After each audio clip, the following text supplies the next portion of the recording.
Guru is live. Good morning. It's a great March 3rd morning. I'm loving it. The market is so crazy hot right now.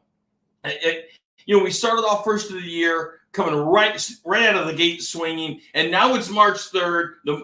It's spring is in the air. You can just feel it everywhere, and I'm loving it. This morning, let's talk though about types of loan products that are out there. There's a lot of loan products, and they actually have different aspects to them. And of course, more and more detail has to come from the lender. We're going to generally go over a bunch of loan products, because what's the first thing that we ask our buyer and often our seller, because we're preparing the house for what kind of loan products out there. We ask our buyers, of course, are you pre-qualified and under what kind of loan? And they think that it's all the same, or that they have no idea anything about it. And and I know there's a lot of different products out there. Before we get to this, let's take a look at this announcement. So, Rod, what does it mean? 7 minutes to a new career. Well, in 7 minutes, we can have a cup of coffee. We can talk career goals and how we're going to help you make the biggest career move in your life. That's right. There's a lot of things that Mountain Hood Realty has to offer, and Rod is a ball of energy. I love the career, and I want to share with you my passion for building your business bigger than you ever thought it could be. Come spend 7 minutes with us. We look forward to it. Talk to you soon.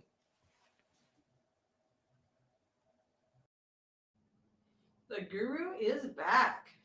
Okay, we're talking loan products. Grab your cup of coffee with me this morning. We've got a lot to cover. In fact, this topic is so large, we're probably going to have to do a part 2, just because how large and how much information is out there on it. So grab your cup of coffee and let's get rolling.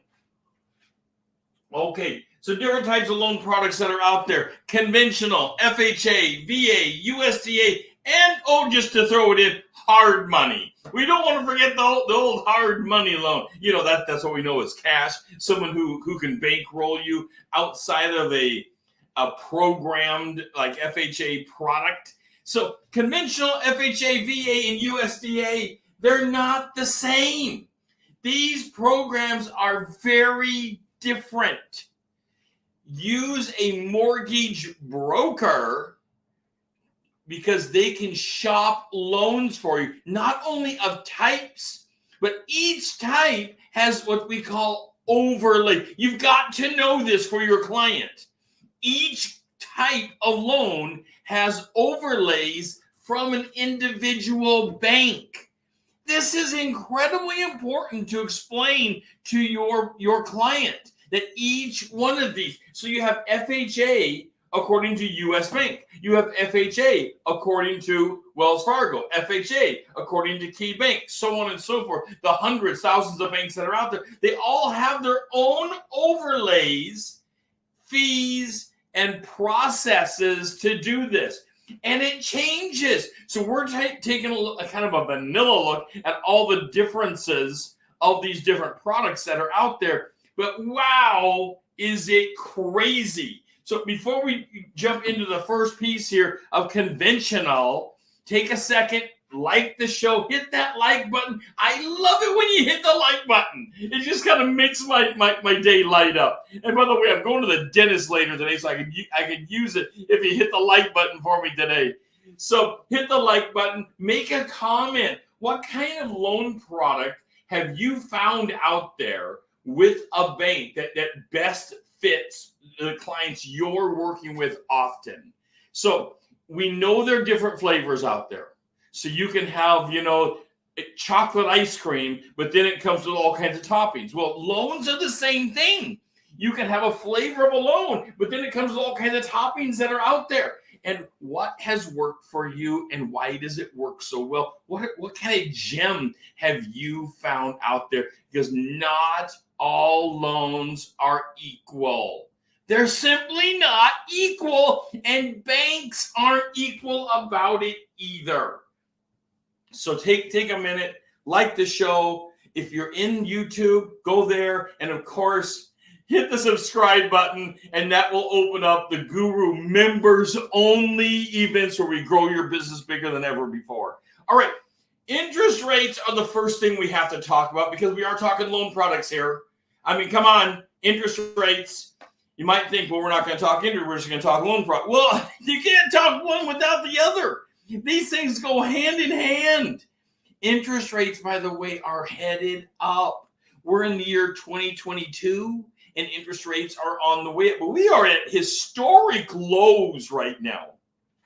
And everybody out there freaking out that interest rates are on the creep up. Okay, well, that's kind of true. Interest rates are on the creep up.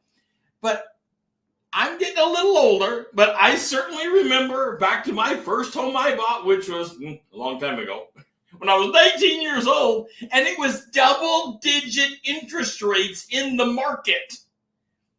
That's, not 4% or 5%. That gets up there above 10, and the common was 10, 11, 12, even 14%, and people were still buying homes. And you know why they were buying them? Because real estate is the biggest investment of your life, and it's an investment that almost never goes wrong. If you hold it long enough over time, you will win in real estate.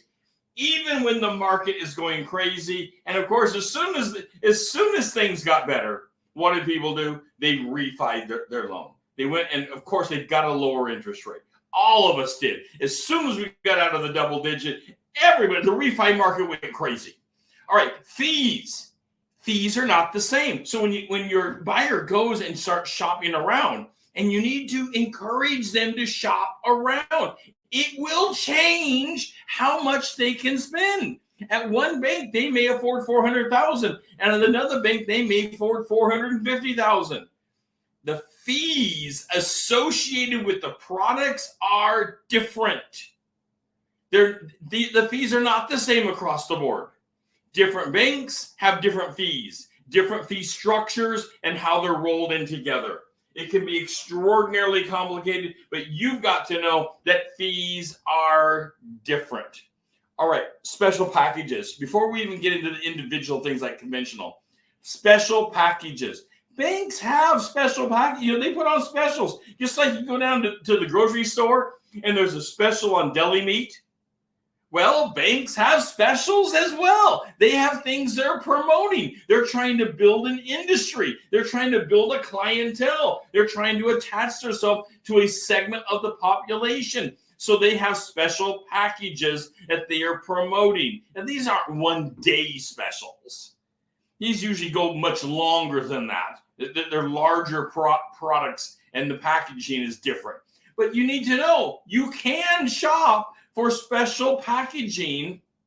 For example, Key Bank has had a special packaging for first time, at least in the Northwest area, but maybe everywhere. I don't know. They've had a special packaging for first-time home buyers for a zero down product. Now, they charge you more interest for it, although in a low-interest economy like we have been in, it's not so bad. So you pay a little more in interest, but you're in an ultra low interest economy right now, even with interest going up a little bit, and you're getting in for nothing. Now, there are, of course, rules that go along with every package, and you'd have to look at those individual rules to find out what is happening. All right. Things considered for each loan. Here's where we get into a bit of detail, and we start talking conventional first. So first, conventional, and a lot of these have similar, but overlays is what makes the difference. Overlays of all the different products, bank to bank to bank, as well as product to product. So you have the products. Let's go over this again. You have the products. You have conventional, VA, FHA, USDA. Those are the four basic products. And then you have things like hard money that's sitting out there, which you got to talk to your hard money lender. They are all so crazy different. And yes, high interest rates. But there can be a reason to use them as well. All right, so conventional, the buyer must qualify. Well, you're not surprised about this. If this surprises you, you haven't spent a day in the industry yet, or even thinking about the industry. The buyer must qualify. You're in conventional. Yes, the buyer must qualify. That is not a surprising factor. Appraisals usually are required by the bank for the home. You know, inspections are not required. But the appraisal by the bank, which is the bank's inspection of the home. Think about both, an inspection and appraisal. Both of them are inspection types. They're inspecting for different clients. What we call the inspection is inspecting for the buyer. What we call the appraisal is inspecting for the risk of the bank. Different focuses, different reasonings going on. But essentially, they're both inspections. Now, the appraisal, of course, pulls in other things, like it's looking at home value and areas of value, and it's looking at different types of value and not just market value. So, and we're not getting into that today, but you just as a quick note to it, you've got to think about that because they're looking at different aspects of it. And your buyer will ask, well, do I have to have an appraisal? Well, the bank's going to require it. And unfortunately, there's this huge thing. It'll hit them, and it's $700 to $800. And it's the buyer's going to have to pay for the appraisal, unfortunately. That's just part of the process. Okay, credit scores. Credit scores matter. They always matter. Credit scores. So the deal is you don't have to have an 860 credit score. 860 is what we call near perfect land. And I'm not really positive the exact perfect, if it even exists. I'm not positive it even exists in the way they calculate this statistically, but it's around the 860 mark. But you don't ever see anybody really with that score. But people do have over 800 credit scores regularly. Do you need an over 800 credit score? And the answer is no. You don't. Guess what? You don't need a 790 or a 780. You don't need a 760 or a 750. It'd be nice if you had a 720, because commonly somewhere around the 720 mark, you don't get any extra bang for your credit score buck going up from there. You're 800 and you're golden, and the banks will love you. You walk in with this 800 credit score, it's terrific. But they're not really going to give you anything extra for it unless they have some special program. And of course, special programs, but there are a few special programs that give you extra for having a super high credit score above around a 720. You can still buy a house, by the way, with a credit score less than 720. Yes, hear me out. You can buy it with less than 720. You can buy it with less than 700. We sell lots of houses at 680. We're in the 600s now. 680. We've even sold some homes low 600s. And very rare special programs, high 500s. That's rare. I'm not getting into that today. But just be aware, you don't have to be in the 800s. You can have a credit score far less, but credit scores do matter. Conventional loans, yes. And you say, well, it's a private lender. Why does it matter? They want to know. So what is the credit score really talking about here? They want to know what the risk is. This is all risk assessment is what they're doing with a credit score. Your credit score is based upon how has your credit been acting in the market. That's why we always tell people, don't go buy that $60,000 truck just prior to closing your house. That isn't smart. The bank gets worried that you're not really being financially conservative. And what they want you is financially conservative. And they want to be the first one in alignment to be paid back. That's what they're looking for. Risk assessment. Always important. A close cousin to credit scores is debt to income, what we call DTI. DTI, debt to income. Well, what does that really mean? And there's different ways to look at debt to income. Often the most lenient debt to incomes are conventional loans. Not always. It depends what program you're in and how the bank has an overlay for their DTI product. So debt to income, difficult. Because we all have some kind of debt. And before you tell me, no, I don't have a single credit card, it's not just that. Are you paying an electric bill that's in your name? Are you paying a water bill? How about your general expenses in life that are just, a car payment, insurance? All these things become debt to us. And they want to know what is your debt comparison to income. Some programs only allow like a 35-36% debt to income. They want your debt low. While other programs will allow your DTI to creep up towards 50-51% of your monthly income. It's different for different programs. And that onion gets peeled apart very carefully. The layers are thin layers. And you've got to be cautious when it comes to DTI. Work closely with your lender. By the way, take a second. Let me take a sip of coffee and take a moment and like the program. I love it when you like it.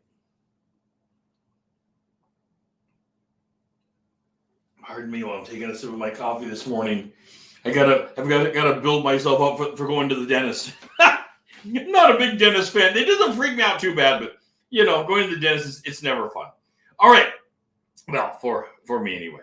So payments. History of your payments matters. Absolutely. It has to matter. What does your so we're talking about credit scores, we're talking about DTIs, and now it's history with your home payments. And you say, well, I don't own a home. Well, you're making rent payments, you're living somewhere. So, and if you're living for free with your parents or a relative, you're going to have to document that you're living for free, and this is not some debt that's accumulating behind the scenes somehow. There's going to be different processes for different banks. If you're living for free, and I've had clients that were truly living for free, and the bank made them document that they were living for truly free at that moment. They were able to save a bunch of money. By the way, if you're living for free and you're not saving a bunch of money, I don't know what's going on. That's always a question. You're living for free. You probably all had the client come in and say, I'm living with my parents right now, or live with my uncle right now, been there a couple of years, and I want to start saving some money and buy a house. Well, have you saved money yet? What's the problem? What's going on? And there may be particular problems. Maybe they have other things going on. But everything else being equal, they should be saving the money that they would normally be putting into a mortgage payment. Get ahead. Use that. Plan for it. Live conservatively and make your payments on time. You've got to make them on whatever the payments are. You've got to make them on time, or you will suffer the wrath of going back to the credit score monster. All right. Of course, we always talk about the big three credit score bureaus, the Equifax, and I can't think of the names of all of them right now. Anyway, there are actually hundreds of them, and there's a big controversy as to who to use in the future. But your bank will dictate or indicate which ones they use. TransUnion, Equifax, and I'll eventually think of the other one. So there's three large ones, but there's lots of small ones. And you may need to go to a bank that's using one of them if you have a better score from another one, or how they accumulate that score. Okay, let me get off the credit score thing a little bit here. So home must qualify. Yeah, you're not surprised with this, but and we're not talking appraisal to value here. We're talking the home itself must qualify by condition. So the condition of the home, not just let's just say the value of the home is not a problem. There's good comps out there in the industry, and you have $400,000 in comps. The home's $400,000. Everything's fine. You're happy with it. The bank's happy with it. However, based upon the loan itself, there's conditions of the home that it must be in a particular type of condition. And when it comes to conventional loans, they're among the most lenient of conditions. The home can have quite a few problems. You can have a hole in the wall, but you probably can't have a missing floor. That's a problem. You can have part of the ceiling missing, but the floor can't be missing. You can have a hole in the wall, but you can't have missing walls. Otherwise, you're in construction. And there's other problems with being in construction. You may have to get a special overlay of like a 403. We're not going to get into that today, but you may need a special overlay to repair things. The electricity needs to work, and it needs to be up to code. The water needs to work and not be leaking. And I'm not talking a drip from the faucet.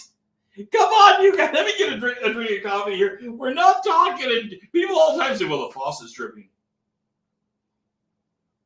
We'll go to make an offer, and one of the buyers inevitably will say, you know, when we were walking through that house, I went to the bathroom. I went into the bathroom, and I noticed the faucet in there was dripping now and then. That's a problem. Well, hold on. Okay, nobody wants a dripping faucet. But by the way, nobody, when it comes to the loan product, really cares. Because it's dripping into a system that drains it. Now, we don't want a constant running, and we don't want drips necessarily. But we're talking some slow drip, one drip every 2 or 3 minutes or something. Things, we don't want them to drip.